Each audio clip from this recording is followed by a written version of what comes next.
That afternoon, I was walking back to the office after lunch when I saw three men in navy suits standing around my desk. The glass walls reflected the cold light from my monitor, still on, and papers were scattered across the floor. One of them, wearing gloves, was checking my drawer. Another was photographing the screen. The third was flipping through my notebook. I stopped at the doorway, coffee still in my hand. They didn't even notice me until I asked what was going on. The oldest man turned around. His face was stern but not hostile. He said they were from internal audit, conducting a security compliance review. I asked why I hadn't received any notice. He glanced at the paper in his hand and said it was a special request from management. When I asked who had made the request, he hesitated for a moment, then read the name: Rachel Bloom. I heard every syllable clearly, like someone had just tapped the side of my cup. Rachel's desk was only a few seats away. When I looked through the glass, she was standing by the coffee station, chatting with a coworker, though her eyes kept drifting toward me. She didn't laugh, just pressed her lips together slightly, like someone savoring the results of a plan set in motion long ago. I took a slow breath, set the coffee down, and told the team they could continue. I'd cooperate fully. My heart wasn't racing, but a chill spread down my spine. Something had begun. I sat across from my desk and watched them move. The clicking of the camera, the sound of papers turning.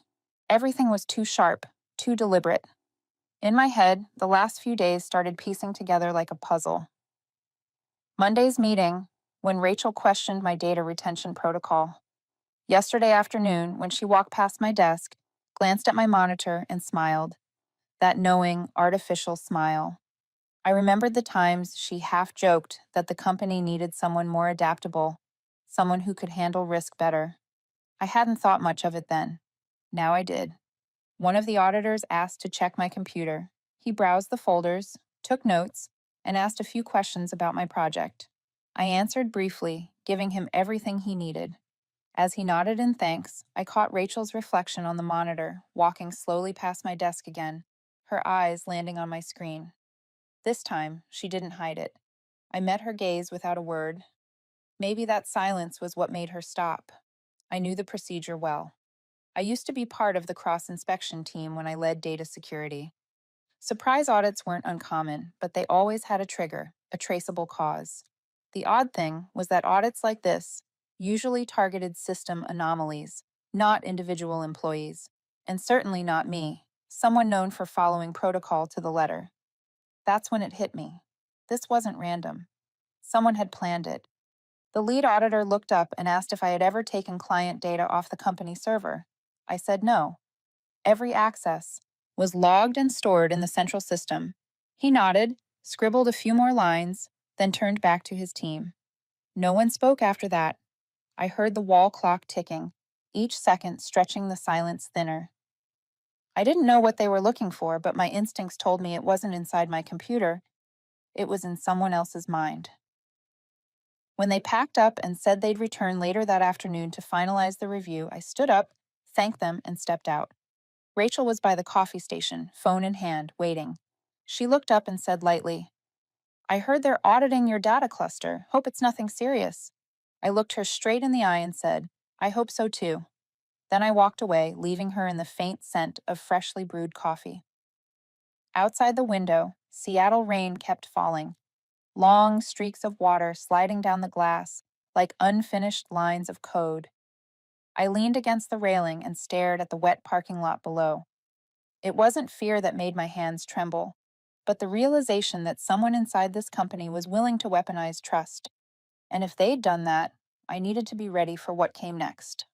I stood there for a few more seconds, listening to the rain tapping the glass, then returned to my desk. Everything looked the same, yet the room felt different. If you've ever been through it, you know, when someone invades your space, it's not just your belongings they disturb, but the quiet boundaries you built around yourself. I sat down, reopened my computer, and watched the code lines scroll, like nothing had happened. But I knew. After today, nothing would be normal again. If you're still listening, tell me where you are right now. Maybe you're driving, or sitting alone in your office the way I was that day. I'm always curious where stories like this find their way. And if you believe, like I do, that calm defiance can stand against calculated deceit, don't forget to follow, because what happened today was only the beginning. I met Rachel for the first time 2 years ago, during the new staff introduction meeting. She joined DataSage with an impressive reputation, having worked for a major tech company in California. When she walked into the room, Rachel carried a confident energy, a clear voice, a persuasive smile, and a presence that filled the space. She shook hands with everyone, remembered their names within minutes, and when it was my turn, her eyes lingered on me just a little longer.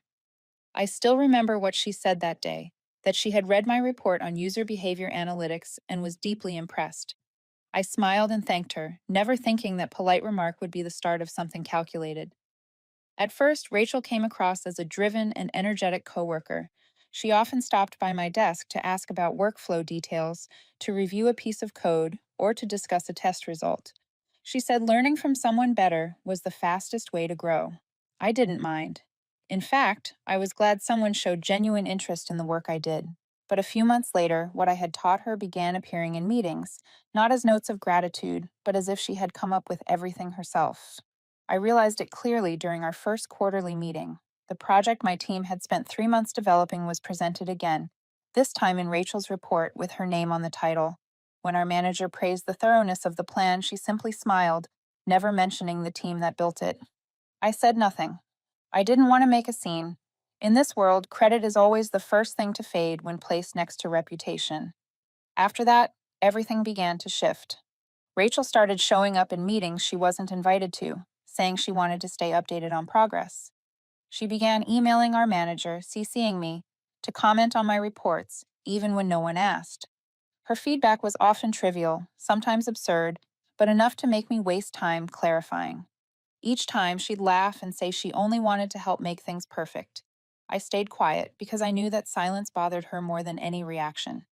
Once, in a short meeting, Rachel stood at the whiteboard presenting her idea to improve the customer data management system. When the manager asked what the proposal was based on, she quoted directly from an analysis I'd written the week before, almost word for word, just changing a few terms. I looked at her, but she didn't look back. After the meeting, she came to my desk, put a hand on my shoulder, and said I was her inspiration. I couldn't tell if it was flattery or mockery. Rachel had a gift for words. She knew how to make people believe she always understood what truly mattered. She joked at the right moments, praised the right people, and when it suited her, she could appear perfectly humble. I heard a few colleagues say she might replace me one day. I didn't care. I never worked for titles, only for the sense of purpose that came from solving hard problems. But for Rachel, that was never enough. She wanted more recognition, visibility, to be seen at the center of everything. I started noticing the change in her eyes whenever I was praised. Each time the manager gave me a new project, Rachel would smile, but there was something cold behind it. She began pointing out my small mistakes in meetings, sometimes real, sometimes exaggerated. She'd say I was talented, but too closed off, unwilling to share, not adaptable enough for the team. I knew she was setting something in motion, but I stayed silent. I've always believed the truth eventually speaks, as long as you don't rush to defend it. But it didn't stop there. Rachel became close with one of the newly appointed young directors. They often had lunch together, and just a few weeks later, she was assigned to the data security project I was leading. She joined as a support member, but I knew she was there to watch. In team meetings, she asked detailed questions about storage protocols, access rights, and data protection methods. At first, I thought she was genuinely curious, until I realized she was writing everything down, not to learn, but to keep records. Over the next few weeks, the atmosphere in the team grew tense. A few coworkers told me Rachel had been asking about how I handled sensitive data, even requesting to review parts of my source code. She said she wanted to understand my approach to risk management. I knew she was collecting fragments, small pieces she could later use for something larger. I just didn't know when she'd make her move. That evening, after everyone had gone home, I glanced over at Rachel's desk. Her screen was still on, showing a spreadsheet packed with dense lines of data. I stepped closer, just enough to read the file name. Performance log Emily. There was nothing else to explain. She was collecting everything about me: login times, access frequency, every system change. I stood there for a few seconds, then walked away.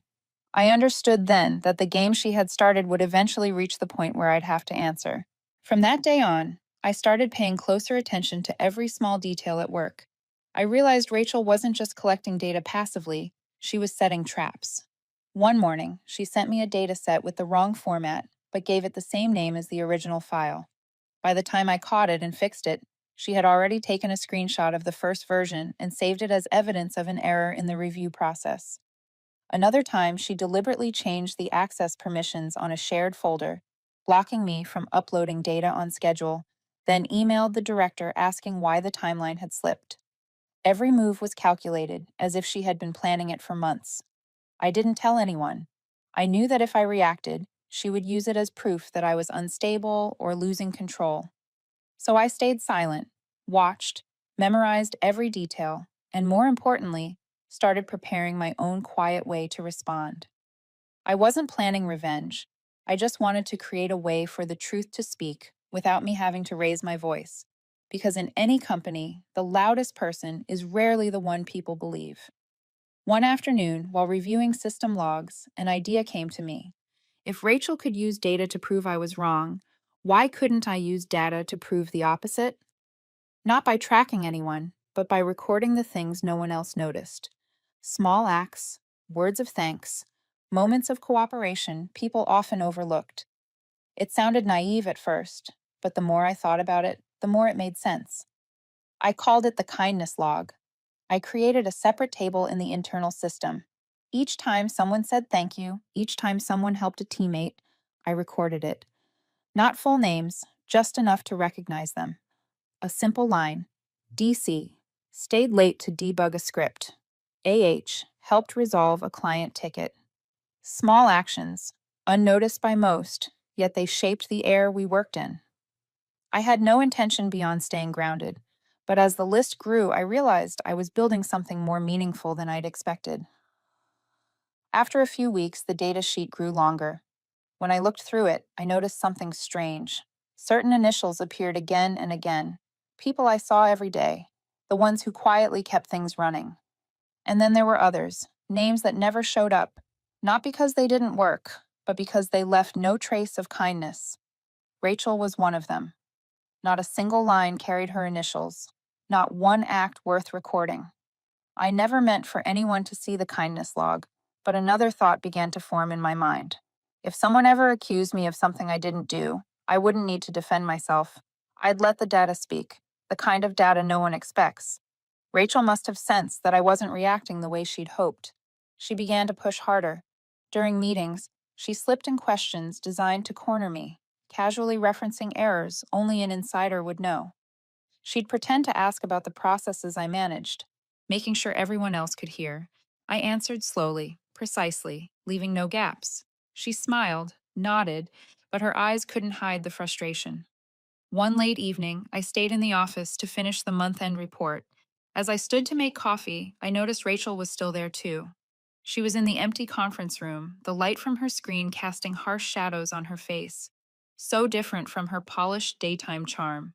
She was studying something intently, typing quickly, deleting, typing again.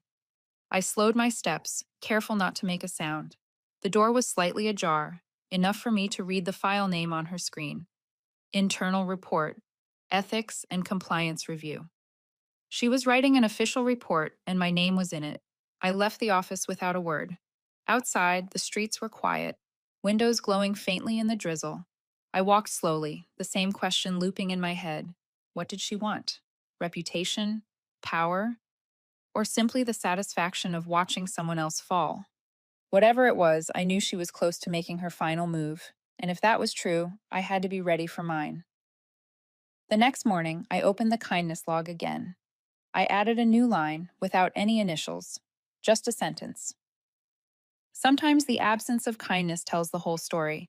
Then I saved it and shut the screen. The file stayed there, still and silent, waiting for the day the truth would finally be seen. In the weeks that followed, I kept expanding the kindness log quietly. What started as a small spreadsheet on my personal computer became a simple automated system I coded during lunch breaks.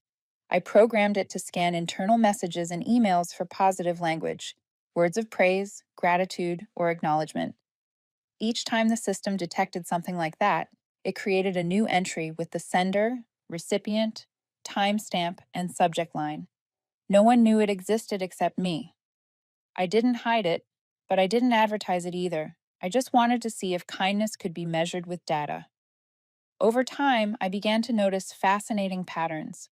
Some people in the company, though quiet, appeared frequently in the kindness log. Daniel from accounting, for example, showed up almost every day. He often sent small notes of thanks when someone finished a task early or helped him close payroll on time. Alicia from HR, too. She always mentioned her coworkers with genuine respect, always found a way to recognize their effort. Looking at those entries calmed me, not because it was work-related, but because it reminded me that there was still good around me. In a place where everyone was chasing deadlines and targets, noticing a simple act of kindness felt more valuable than ever. Then I started to see another pattern. Teams with higher positive interaction rates performed better. They had fewer system errors and smoother workflows. Meanwhile, teams that rarely shared gratitude, where conversations were all commands and responses, tended to experience frequent breakdowns. I documented every observation, not with any specific goal, just to keep track. But deep down, I knew I was holding something more powerful than any productivity report could ever be. One afternoon, I was invited to a company-wide meeting on improving workplace culture. While other team leads talked about boosting efficiency, I just listened. Rachel was there too, of course. She stood up and presented her plan to standardize internal controls and enhance access monitoring. Her tone was firm and professional, her gaze fixed on the executive table.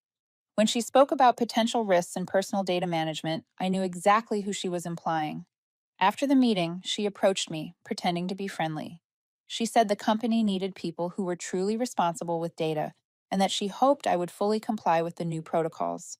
I nodded and said I always did. She smiled and walked away, leaving behind the unmistakable feeling that she was about to make her move. That night, I stayed late at the office under the cold, fluorescent lights. I opened the kindness log and looked at the latest entries.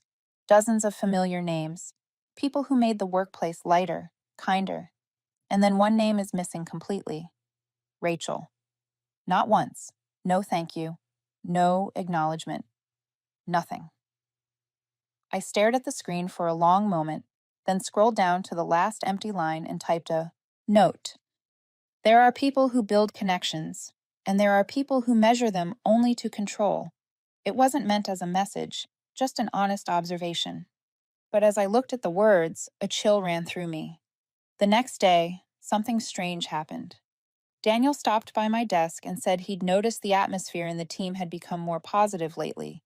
He didn't know why, but people seemed lighter, more collaborative. Alicia said the same. I didn't respond, just smiled.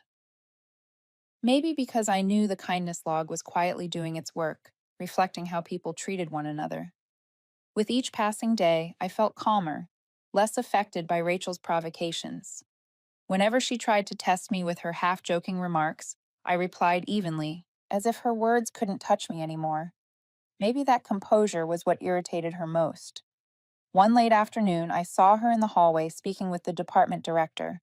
When they noticed me, both paused for a moment. Then she smiled and greeted me softly, as if nothing had ever happened. I nodded, walked past them, and when I turned back, I caught her eyes. Not angry, but resolute, like someone who had already decided to see this through.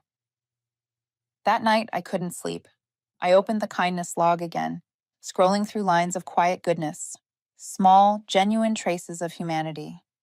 Surrounded by those numbers, I wondered if kindness could ever stand against calculation.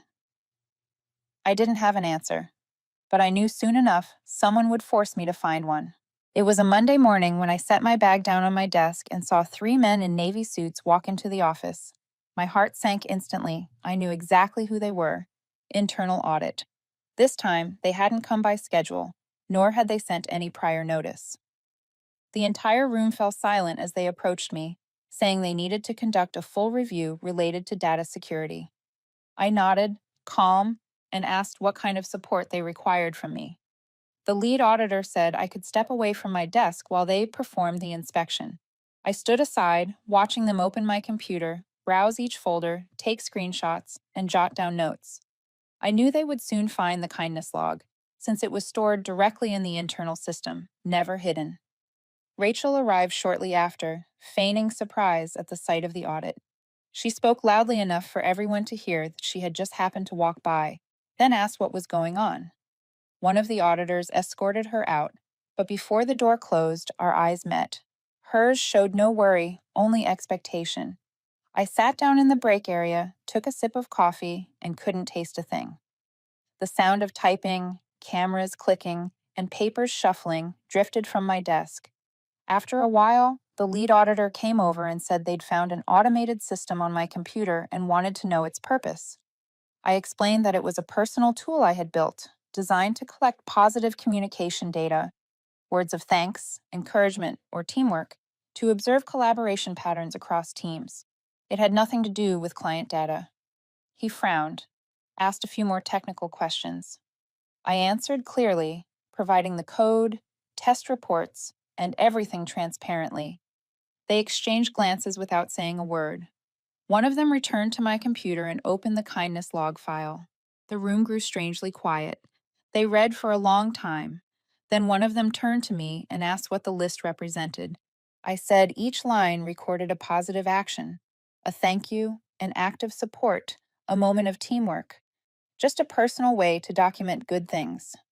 The man nodded and asked to make a copy for the investigation. I agreed immediately. When they printed a summary, I saw familiar names appearing on the page: Daniel, Alicia, the tech team members, even the security guards. They examined the list carefully, marking things, exchanging brief looks. One of them paused at the frequency column, where each person's appearance rate was shown. I followed his gaze and saw it. Among the high counts beside nearly every name, one field was entirely blank: Rachel Bloom. No entries, no thank yous, no acknowledgments, nothing. The atmosphere shifted. One of them looked at me and asked if I had intentionally excluded anyone from the system. I said no, not at all. The data was recorded automatically, based purely on the language used in internal messages. If someone didn't appear, it meant they'd never sent or received a positive communication.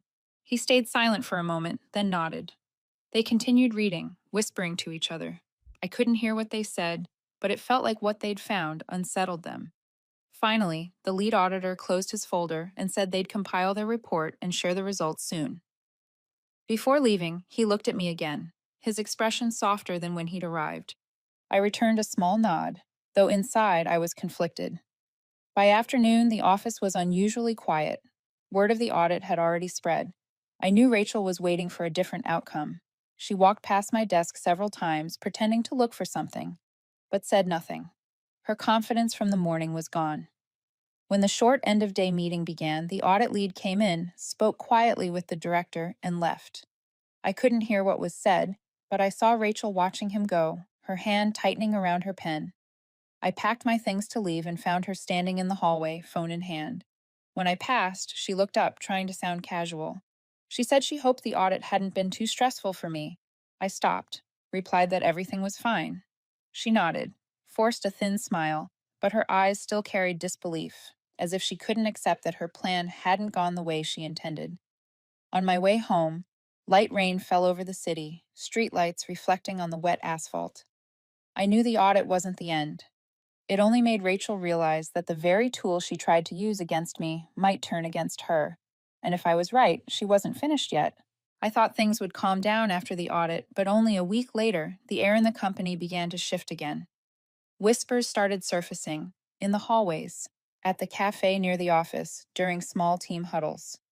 At first, I ignored them, until Alicia stopped by my desk, looking uneasy.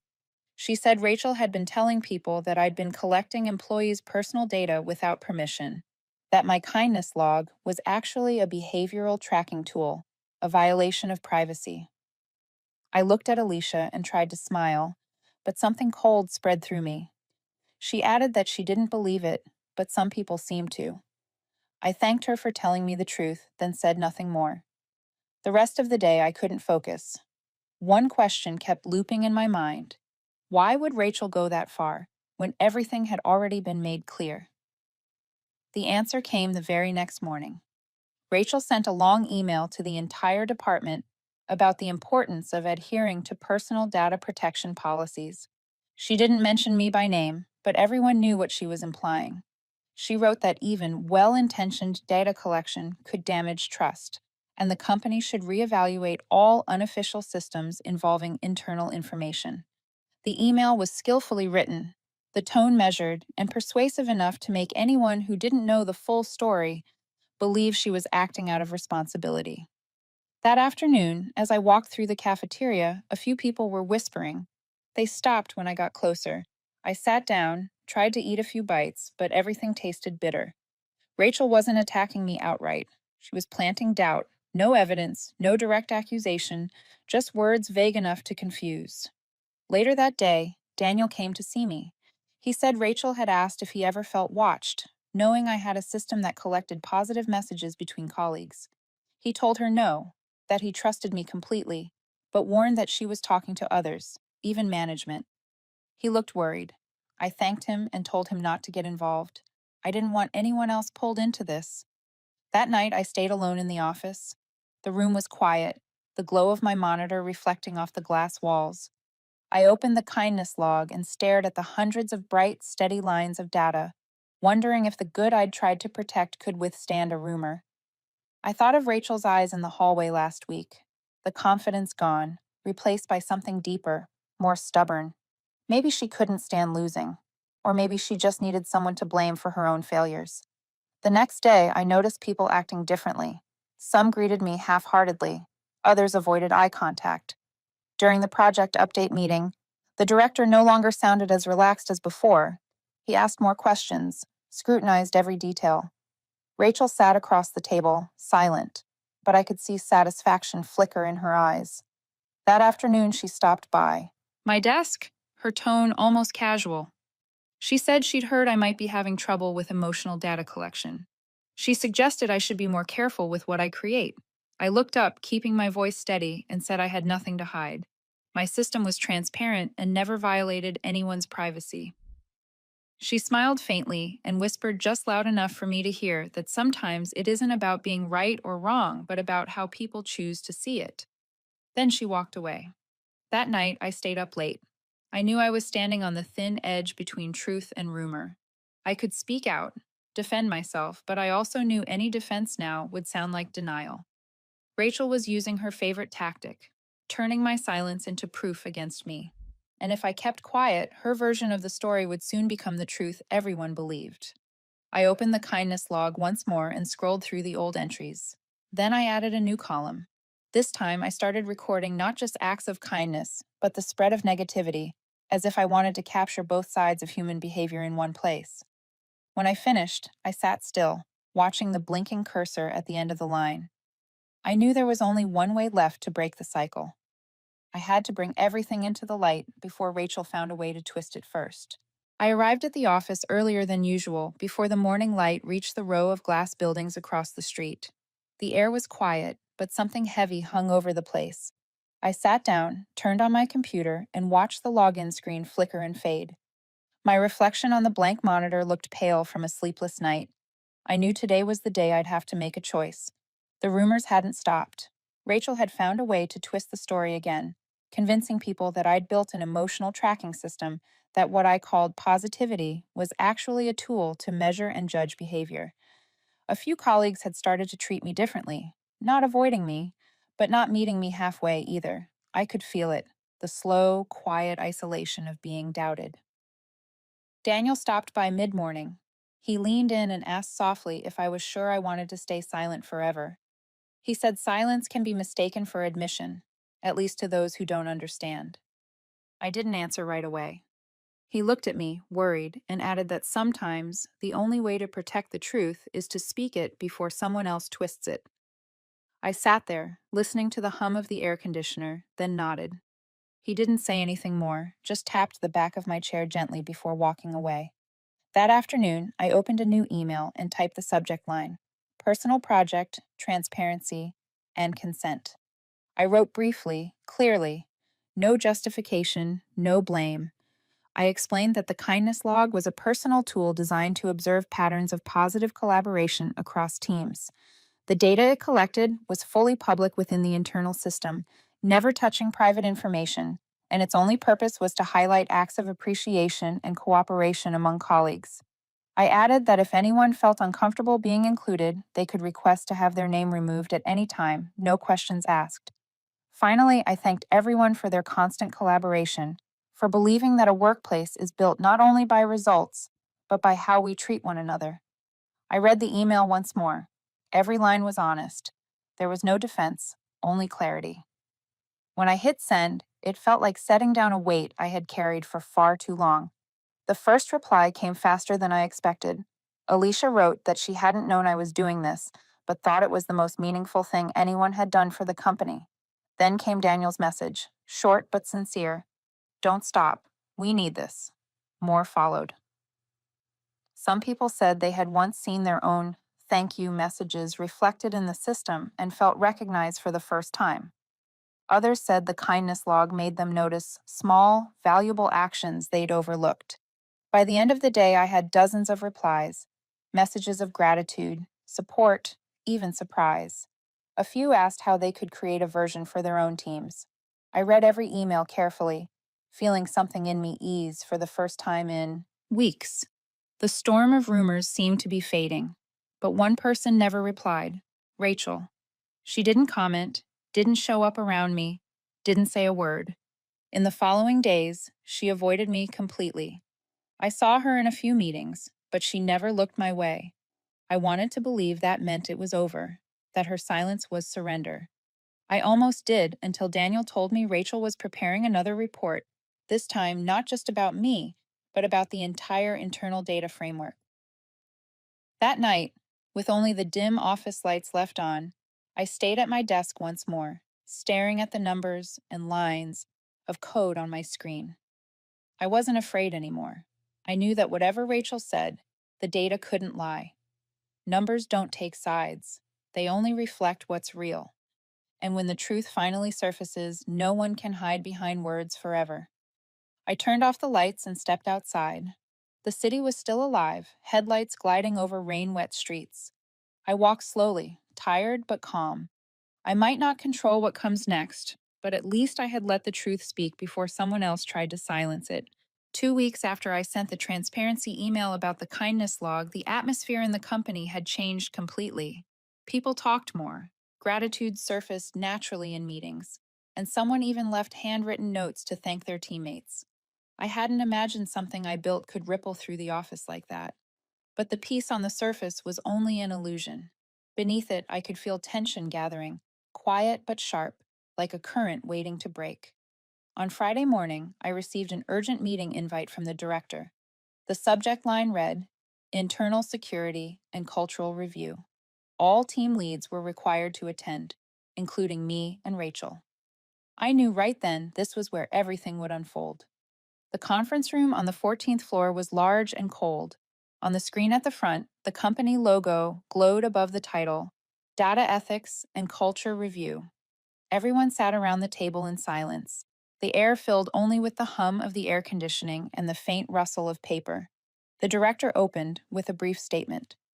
The purpose of this meeting, he said, was to clarify the recent concerns surrounding internal data collection and to review the impact of ongoing cultural initiatives. Then he turned to me and asked me to begin. I stood without notes, looking directly at the room. I explained why I had created the kindness log, that it began as a personal experiment to regain faith in my workplace after months of tension. I described how the system filtered positive interactions and emphasized that it never accessed private data. I spoke briefly, calmly, and stopped once I saw everyone understood. The director thanked me, then turned to Rachel. She rose, composed and steady, her voice soft but clear. She said she fully supported building a positive environment, but worried that the kindness log might unintentionally capture private information people hadn't agreed to share. She added that such data, if misused, could erode trust and even be exploited by someone with bad intentions. People nodded thoughtfully. Her words sounded reasonable, crafted to seem protective rather than vindictive.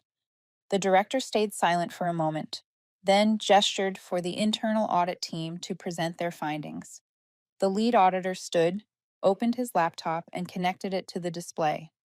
Charts and summaries filled the screen, data drawn from the kindness log they had analyzed over the past weeks. Hundreds of entries compiled into clear statistics. More than 130 employees recognized over 18 months, 740 positive acts recorded.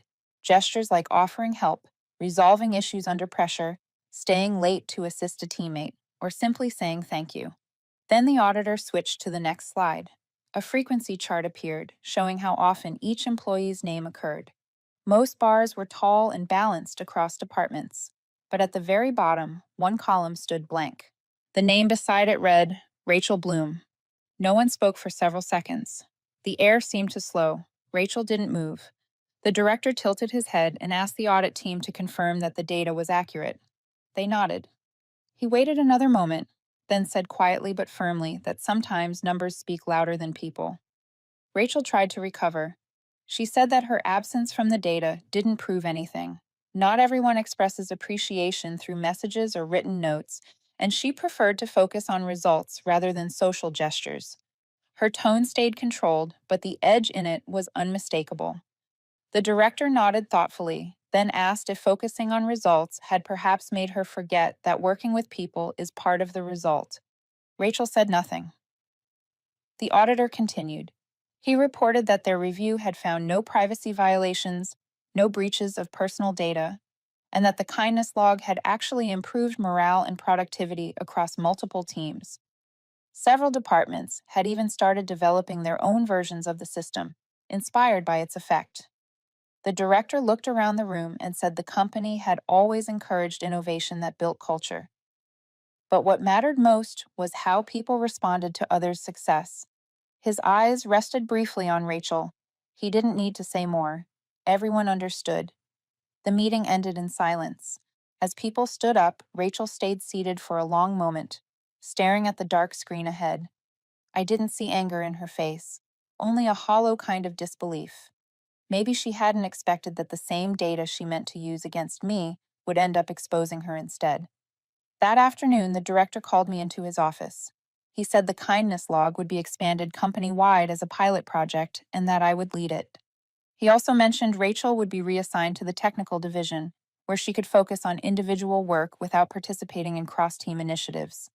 His tone wasn't punitive, just measured, like he was restoring balance after a storm. When I left his office, I passed by the open workspace. Rachel was gathering a few files, her eyes fixed on the desk. I thought about saying something, but stopped myself. Some things don't need words. The data had already spoken for itself.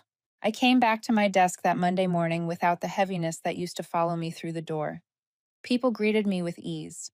A few stopped to ask how they could build a system like the kindness log. I showed them, step by step, holding nothing back. It didn't feel like mine anymore. It belonged to everyone now, a shared space where people learned to recognize each other's worth in the simplest form, kindness. A company-wide announcement arrived from the director later that week. DataSage would officially launch a program called Human Metrics, a project designed to record and encourage positive behavior in the workplace. I was named lead. When I read the message, I sat still for a long moment, not from pride, but from relief. Everything had gone farther than I ever intended. What started as a personal idea had become something real, something that mattered.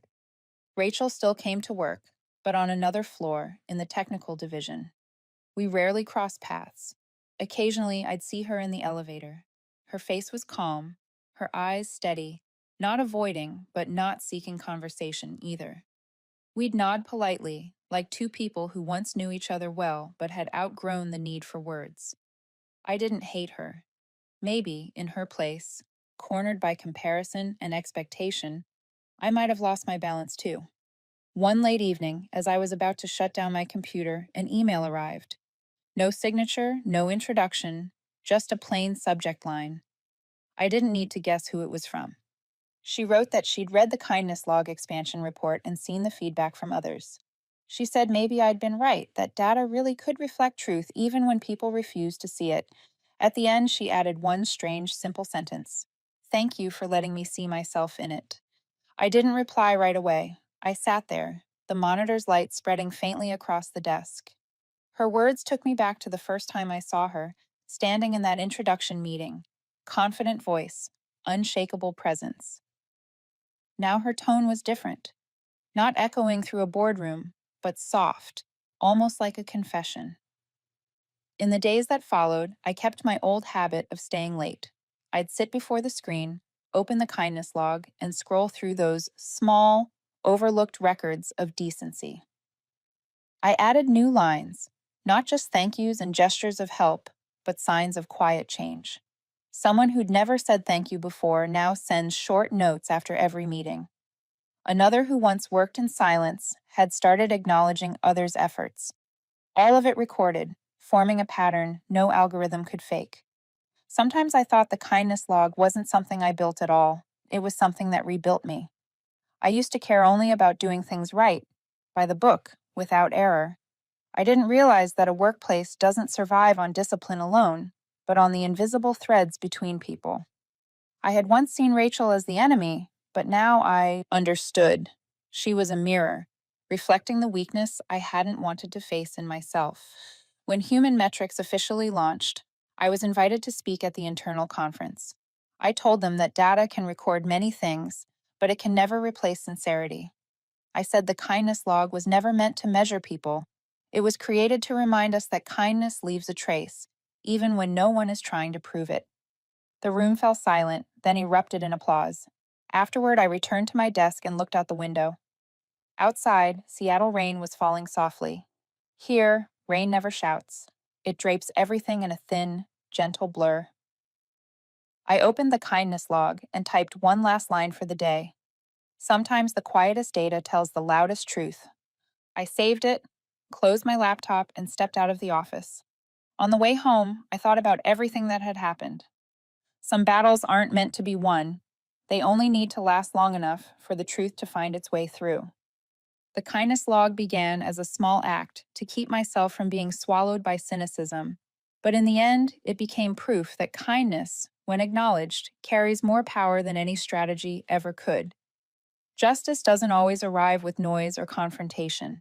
Sometimes it comes through silent records, through the patience of someone who doesn't need to prove they were right.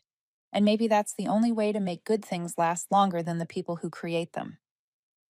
I stopped at the building entrance and looked up. The Seattle sky was soft gray, the rain gone, leaving slow drops sliding down the glass, catching the faint yellow of streetlights. I took a deep breath of the city's damp, clean air and smiled. After everything, it wasn't justice that had won. It was calm. If you're still here, maybe you've witnessed quiet battles like this too. At work, in life, or somewhere inside yourself. Which moment in this story stayed with you the most? Tell me in the comments. I read every single one.